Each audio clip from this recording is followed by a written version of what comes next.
हनुमान जैसे सरल और मित भाषी व्यक्ति को कितना अद्भुत कम्युनिकेटर राम ने बना दिया है अपने सत्संग से। अंगद को कितना अद्भुत कम्युनिकेटर बना दिया, कभी आप मानस पढ़िए।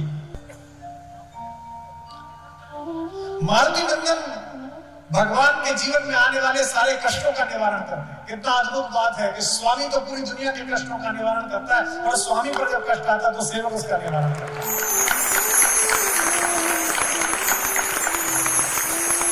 लेकिन उसके बाद भी सेवक में अहंकार नहीं।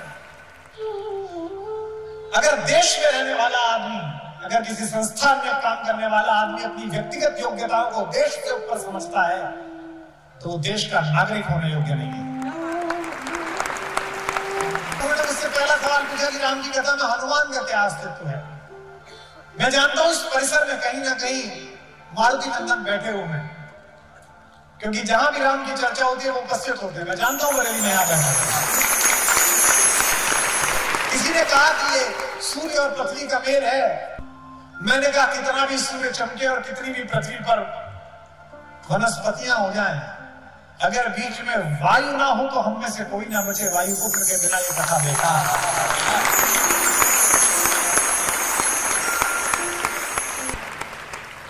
कम्युनिकेशन की बड़ी चर्चा है साहब। राजनीति में बिना कम्युनिकेशन आप सफल नहीं है, साहित्य में बिना कम्युनिकेशन आप सफल नहीं है, मार्केटिंग में आप सफल नहीं है।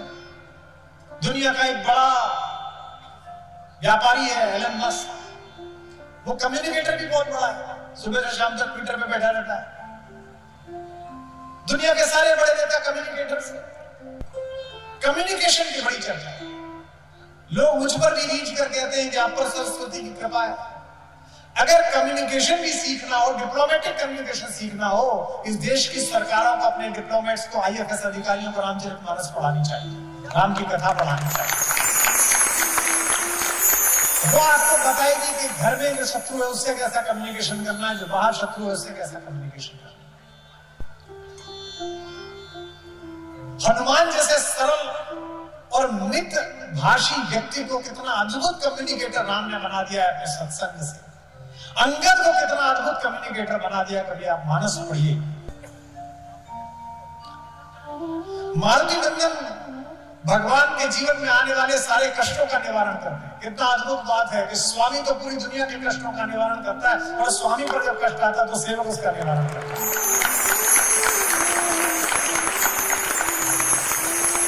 लेकिन उसके बाद भी सेवक में अहंकार नहीं।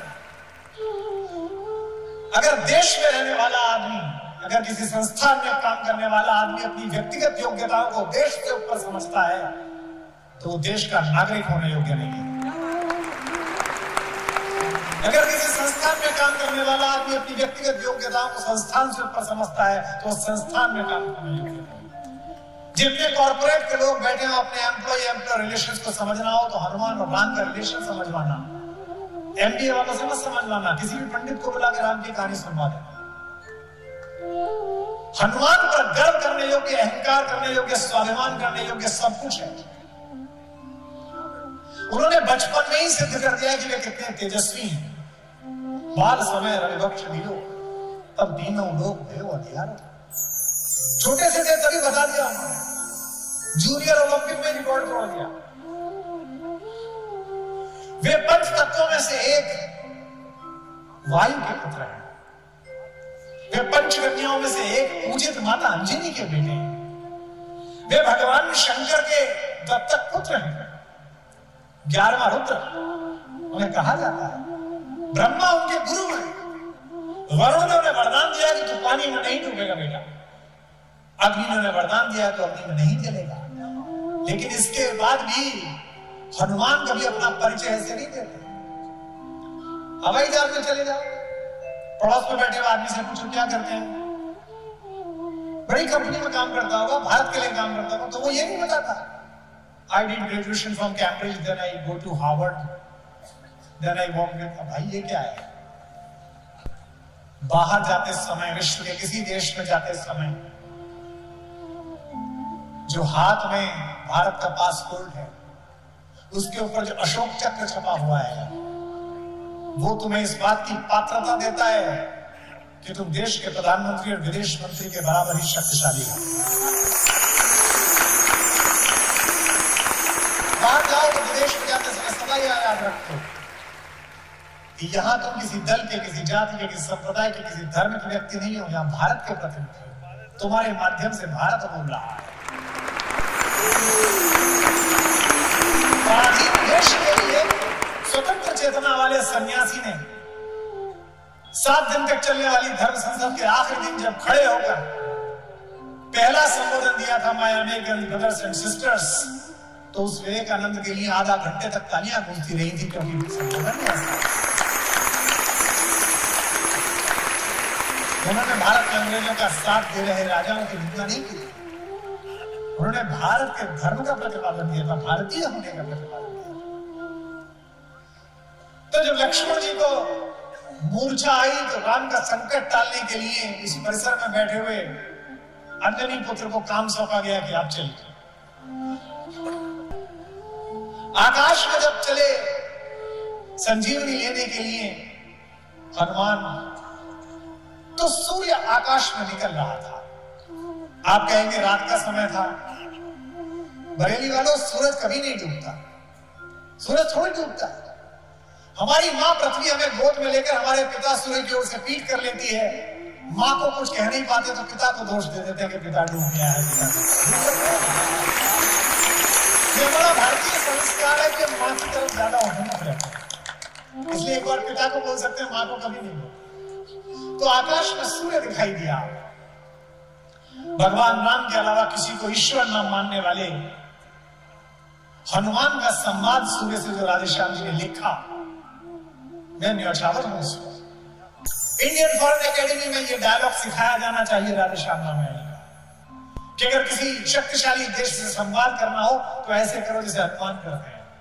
पता था कि सूरज से काम है, तो पहली पंक्ति ही अद्भुत कही है, जो समझ जाए वो सूचित करें और राधेश्याम जी को प्रणाम करें। हनुमान जी ने कहा सूरज से, हे सूरज, इतना याद रहे, संकट एक सूरज वंश पे है।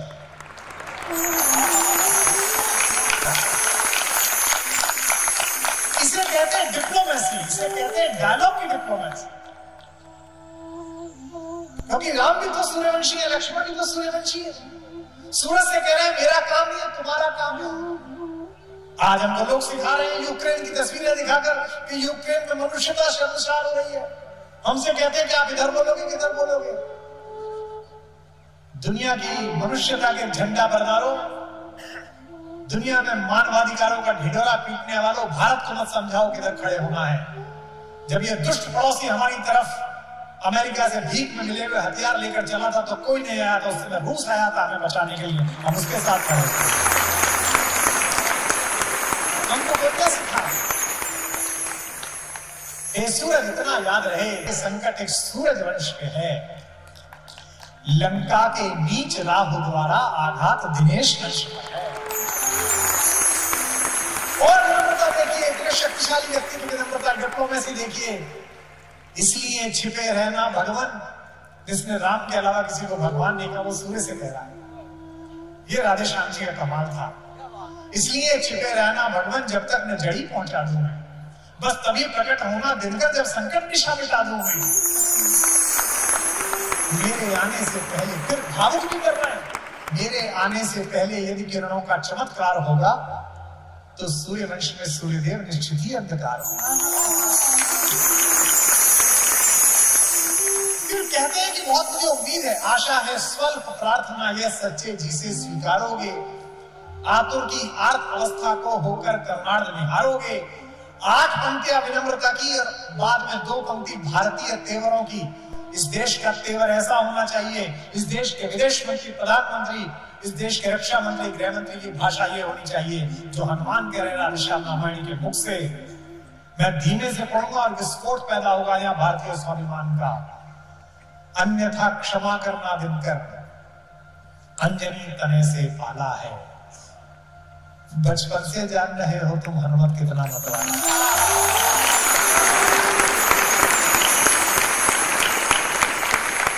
अन्यथा क्षमा करना दिनकर, अंजनी तने से पाला है। बचपन से जान रहे हो तुम हनुमत कितना मतवाला है।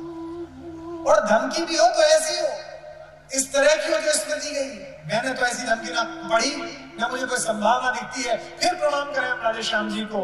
अन्यथा क्षमा करना दिनकर अंजनी तने से पाला है। बचपन से जान रहे हो तुम हनुमत कितना मतवाल, और ये स्मरण करना आवश्यक। पुलवामा में जब शहीद हुए हमारे जवान और भारत और पाकिस्तान के बीच तनाव हुआ, तो मैंने कुछ क्रोध में, जब सर्जिकल स्ट्राइक हो गई, तो मैंने भारतीय सेना के लिए बड़े अच्छे कुछ पंक्तियां लिख दी। तो पड़ोस के देश के एक विदेश मंत्री जी हैं, पता नहीं उन्हें मुझसे क्या दिक्कत थी, मैं तो किसी पद पे भी नहीं हूं। उन्होंने मुझे ट्विटर पे टैग करके लिखा कि ज्यादा शायर आजम ज्यादा उसमें मत आइए, अगर लड़ाई हुई तो मैं भी लड़ने जाऊंगी, मेरे नाना भी फौज में थे। बरेली वालों, मैंने इतना मासूम सवाल पूछा था, वो ब्लॉक करके चली। अब आप देखना कितना मासूम सवाल। उन्होंने मुझे कहा कि मेरे नाना भी फौज में थे। तो मैंने सिर्फ इतना पूछा कि मोहतरमा आपके नाना ढाका में पोस्टेड तो नहीं थे?